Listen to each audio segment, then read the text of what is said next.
ప్రభు అయిన యేసుక్రీస్తు నామంలో ప్రియమైన దేవుని బిడ్డలకు శుభములు. అబ్రాము గురించి చూద్దాం.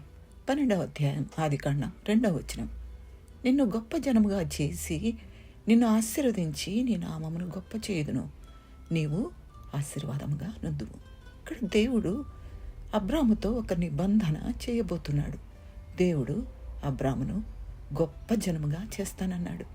1వ వచనంలో నేను చూపించు దేశమునకు విడ్డము అన్నాడు కదా. అంటే ఆ దేశము గొప్ప దేశము. ఎందుకంటే ఆయన చూపించిన దేశం అదే ప్రస్తుత ఇశ్రాయేలు దేశము. గొప్ప దేశాన్ని ఇచ్చాడు, గొప్ప జనముగా చేశాడు. 2వ పాయింట్, నిన్ను ఆశీర్వదించి అంటున్నాడు. దేవునికి చూపించే విధేయత ఆశీర్వాదాన్ని తెస్తుంది. ఎందుకంటే దేవునికి మనలను ఆశీర్వదించడం ఇష్టం. అందుకే కదా తన ప్రియకుమార్ని మనకిచ్చాడు. మనం నశించడం ఇష్టం లేక, మనమంటే ఆయనకి ఎంతో ప్రేమ.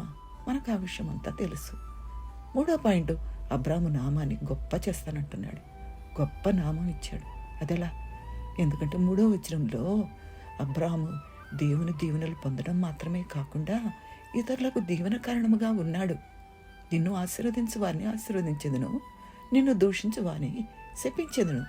భూమి యొక్క సమస్త వంశములు నీ యందు ఆశీర్వదించబడునని అబ్రాముతో అనగా. 4వ వచనంలో అబ్రాము దేవుడు చెప్పిన ప్రకారం వెళ్ళును అని చూస్తాం. అబ్రాము వెంటనే విధేయత చూపించాడు. విధేయత అనేది వెంటనే చూపవలసిందే. ఇప్పుడు చేయమంటే ఎప్పుడో చేసేది కాదు. అలా చేస్తే అది అవిధేయతే.